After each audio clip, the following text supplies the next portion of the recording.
আজকের কয়েকটি গুরুত্বপূর্ণ সংবাদ। সীমান্ত স্বাভাবিক রাখতে সতর্ক বিজিবি, এই কথাটা বলেছেন স্বরাষ্ট্রমন্ত্রী সালাউদ্দিন আহমদ। নির্মাণ করা হবে দ্বিতীয় পদ্মা সেতু, এই কথাটা বলেছেন যোগাযোগ মন্ত্রী শেখ রবিউল আলম।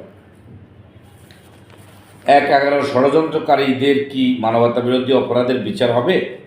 গুম, আয়নাগর, বিচার বহির্ভূত হত্যাকাণ্ড ১/১১ সৃষ্টি। বিএনপি ২২৭৬ নেতাকর্মী গুম খুনের অভিযোগ ট্রাইব্যুনালে। পুলিশের প্রতি প্রধানমন্ত্রী অপরাধীকে অপরাধী হিসেবে দেখতে হবে। লাইফ সাপোর্টে রাজধানী। মার্কিন শক্তির প্রভাব আমদানিতে। মুখোমুখি সরকার ও IMF। জামাতের নিবন্ধনের পূর্ণাঙ্গ রায় প্রকাশ। অরক্ষিত সীমান্তে কাঁটাতারের বেড়া দিয়ে ভারত। জলাতঙ্ক টিকার সংকটে বিপাকে রোগীরা। হামে কেন এত মৃত্যু?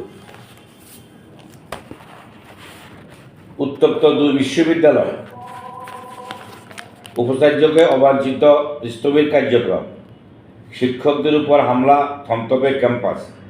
পুলিশের কৃষ্ণচূড়া সোনালু জারু।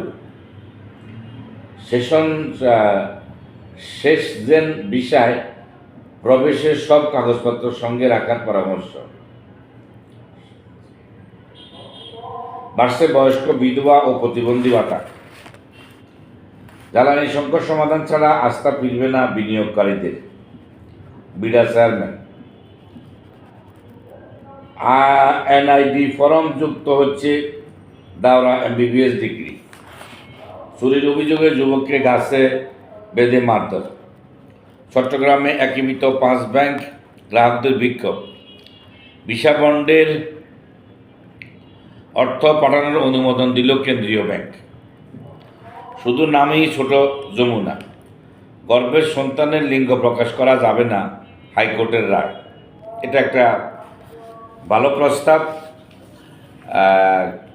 গর্ভের সন্তানের লিঙ্গ আগে প্রকাশ করা হলে পরিবারের মধ্যে অসন্তোষ দেখা দেয় এবং অনেক সময় বিবাহ বিচ্ছেদ হয়ে যায় এবং পারিবারিকভাবে বিভিন্ন ঝামেলা দেখা দেয়।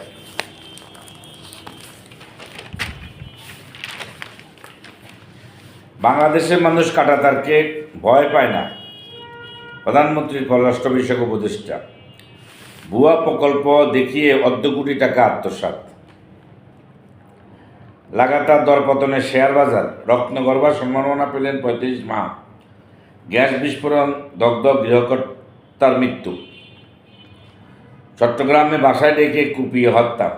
সাগর নিরাপত্তা জোরদার করবে ন্যাশনাল হাইড্রোগ্রাফার নৌ বাহিনী প্রধান।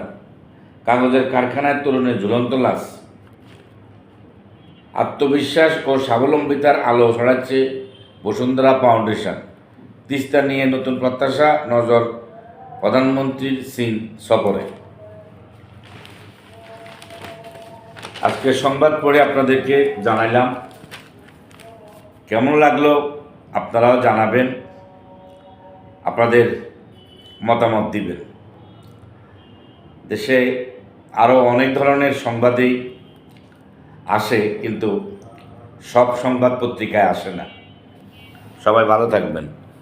আসসালামু আলাইকুম।